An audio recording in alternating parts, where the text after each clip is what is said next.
ఓ ప్రమాదం జరిగింది. దాని తీవ్రత అంటే ఏ రేంజ్లో జరిగింది అని తెలుసుకోవాలంటే ఎలా? ఫర్ సపోజ్ ఓ కారు ప్రమాదం జరిగింది. అప్పుడు డ్యామేజ్ అయిన కారును చూస్తే తెలుస్తుంది దాని తీవ్రత ఎంత అనేది. ఇప్పుడు ఇదే ఎగ్జాంపుల్ని మేడారం అటవీ ప్రాంతానికి అప్లై చేద్దాం. అప్పుడు తెలుస్తుంది అక్కడ జరిగిన దారుణం ఏంటనేది. తెలంగాణలో తుఫాన్లు వస్తే ఏం జరుగుతుంది? భారీ వర్షం నమోదవుతుంది. మహా అయితే వరద విలయతాండవం చేస్తుంది. కొన్ని ప్రాంతాలను ముంచేస్తుంది. నదులు పొంగుతాయి. కానీ మేడారం అటవీ ప్రాంతంలో అంతకు మించిన ధ్వంసం జరిగింది.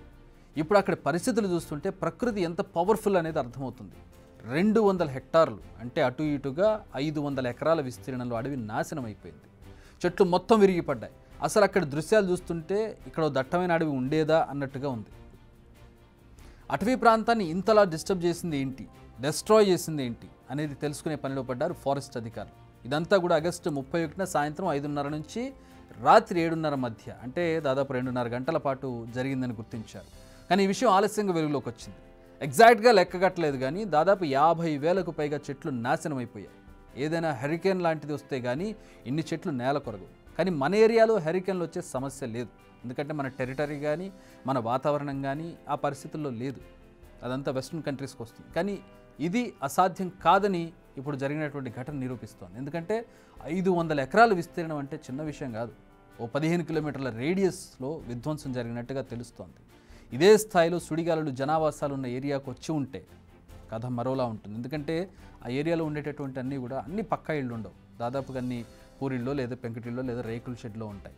ఇలాంటి చెట్లనే విరిచేసినటువంటి ఆ సుడిగాలి ఆ ఇళ్ల మీద పడితే పరిస్థితి ఏంటి మనం అర్థం చేసుకోవచ్చు.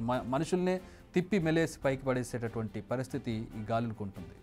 అసలు ఆ సీన్లను ఊహించుకుంటేనే మనకు వెన్నులో వణుకు పుడుతుంది. ప్రస్తుతానికి అక్కడ ఏం జరిగిందన్నది ఒక మిస్టరీ. ఎందుకంటే విజువల్స్ మనకు దొరకలేదు. అది ఒక 2.5 గంటల పాటు జరిగినటువంటి విధ్వంసం అడవిలో జరిగింది కాబట్టి చుట్టుపక్కల ఎవరు చూసే పరిస్థితి లేదు, దాన్ని రికార్డ్ చేసే పరిస్థితి లేదు. కానీ విజువల్స్ని అబ్జర్వ్ చేస్తే, జరిగిపోయిన తర్వాత విజువల్స్ని అబ్జర్వ్ చేస్తే మీకు ఒక విషయం అర్థమవుతుంది. విధ్వంసం జరిగిన ప్రాంతం ఆ పక్క ప్రాంతాన్ని మీరు డ్రోన్ విజువల్స్లో చూడొచ్చు. బిగ్ టీవీ సంపాదించిన విజువల్స్లో ఇవి మీకు తేడా ఈజీగా అర్థమైపోతుంది.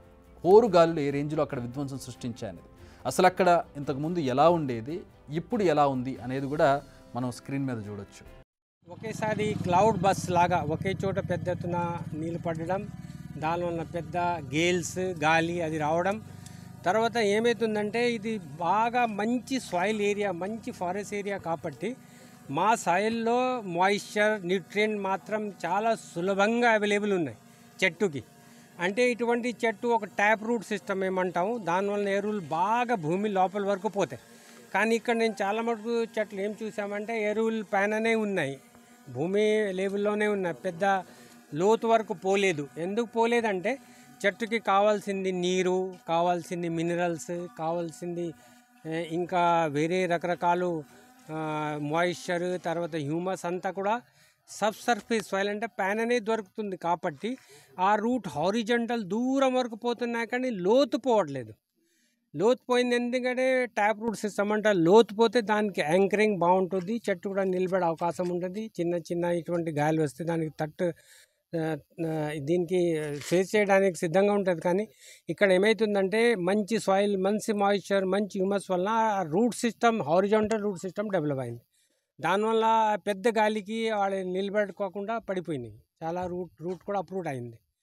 ఫారెస్ట్ అధికారులు ఏమంటున్నారో విన్నారు కదా. వారు కూడా ఎగ్జాక్ట్గా ఏం జరిగిందో అంచనా వేయలేకపోతున్నారు. అయితే ఇలా జరిగి ఉండొచ్చు అని 2-3 అంచనాలు మాత్రం చెబుతున్నారు. అయితే ప్రాథమికంగా వారు చెప్పేది కాస్త నమ్మేటట్టుగానే ఉంది. రిచ్ సాయిల్ కాబట్టి చెట్లు వేర్లు ఎక్కువ లోతుకు వెళ్ళడం లేదు, అందుకే గాలికి ఊడిపోయి ఉండొచ్చు అంటున్నారు. బట్ చాలా చెట్లు సగానికి విరిగిపోయాయి, ఊడి రావాలా ఇరిగిపోయాయి. దీనికి మాత్రం వాళ్ళ దగ్గర సమాధానం లేదు. తెలుసుకునే ప్రయత్నం చేస్తున్నారు. వాళ్ళకు కూడా ఇది ఒక మొదటిసారి అనుభవం కాబట్టి. ప్రస్తుతం ఈ ప్రాంతానికి అధికారులు క్యూ కట్టారు. మంత్రి సీతక్క కూడా అక్కడికి వెళ్ళి పరిస్థితిని స్వయంగా పర్యవేక్షించారు. ఎందుకంటే ఆవిడ నియోజకవర్గం, ఆవిడ తిరిగినటువంటి ప్రాంతం అదంతా కూడా. ఈ ఏరియాలో ఇలాంటి పరిస్థితి ఎప్పుడూ లేదంటున్నారు ఆవిడ. ఎందుకంటే ఆవిడ చిన్నతనం నుంచి, ఆవిడ మూమెంట్లో ఉన్నప్పటి నుంచి కూడా ఆవిడ అడవుల మధ్యలో తిరిగి ఉన్నారు. ఆ అడవులు ఆవిడకి సుపరిచితం. సో ఆవిడకి దాని మీద చాలా గ్రిప్ ఉంటుంది. ఆవిడ చెప్పగలదా మాట. 100 ఎకరాల్లో చెట్లు మొత్తం కూడా నష్టపోవడం జరిగింది. మరి వెంటనే నేను కానీ సంబంధిత లోకల్ కలెక్టర్ గారు, డిఎఫ్ఓ, ఎస్పీ మేమంతా కూడా దాన్ని పరిశీలించి మొన్న ఇది ఎంత నష్టం జరిగిందో డ్రోన్ కెమెరాల ద్వారా తీయాలని ఆదేశించడంతో ఈ రోజు నిన్నటి నుంచి అవి బయటికి రావడం జరిగింది. ఈరోజు పీసీసీఎఫ్ గారు కూడా మరి ములుగు ప్రాంతాన్ని ఏదైతే తాడ్వాయి టు మేడారం మధ్య, అటు తాడ్వాయి, ఇటు మేడారము, అటు షాపెల్లి, ఇటు కొండపర్తి, ఈ మధ్యలో ఉన్నటువంటి 500 ఎకరాలలో ఈ డ్యామేజ్ జరిగింది.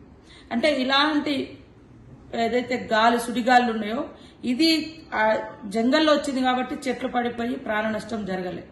అయినా ఆ రోజు రాత్రి ఆ రోడ్ల మీద ఉన్నట్టు ఇటు ఒక దిక్కు నేషనల్ హైవే ఎటునాగరం నుంచి హన్మకొండ, మరి తాడువాయి నుంచి మేడారం మధ్య ఉన్నటువంటి చెట్లను కూడా స్థానికంగా ఉన్నటువంటి పోలీస్ అధికారులు, ఎస్ఐలు, సిఐలు, డిఎస్పీ, ఏఎస్పీలు, ఎస్పీ వీరందరూ కూడా ప్రత్యేక చొరవ తీసుకొని డే అండ్ నైట్ కష్టపడి రోడ్ను క్లియర్ చేసి మొత్తం జంగల్లో మొత్తం ఈ సుడిగాలితోటి ఎట్లా నష్టం జరిగిందనేది బయటకు వస్తూ ఉంది. సో మంత్రి సీతక్క చెబుతుంది కూడా నిజమే. ఇదే సిచ్యువేషన్ జనావాసాల్లో జరిగితే పరిస్థితి ఏంటనేది ఆమె ప్రశ్న. కానీ అసలు ఈ అబ్నార్మల్ సిచ్యువేషన్కి ఎగ్జాక్ట్ రీజన్ ఏంటనేది ఇంకా తెలియాల్సి ఉంది. ఎందుకంటే ఇలాంటి ఘటనలు రిపీట్ అయితే పరిస్థితి ఏం చేయాలనే దానికి మనం ముందుగానే ఆన్సర్ తెలుసుకోవాలి. ఇళ్ల మీదకి వస్తే ఏం చేయాలి అనేది. ఇలాంటి ఘటనలు జరగకుండా ముందే గుర్తించే వ్యవస్థను మనం తెలుసుకోవాలి. బిగ్ టీవీ అవుట్లుక్ కథనాలు నచ్చితే వెంటనే బిగ్ టీవీ ఛానల్ ను సబ్స్క్రైబ్ చేయండి.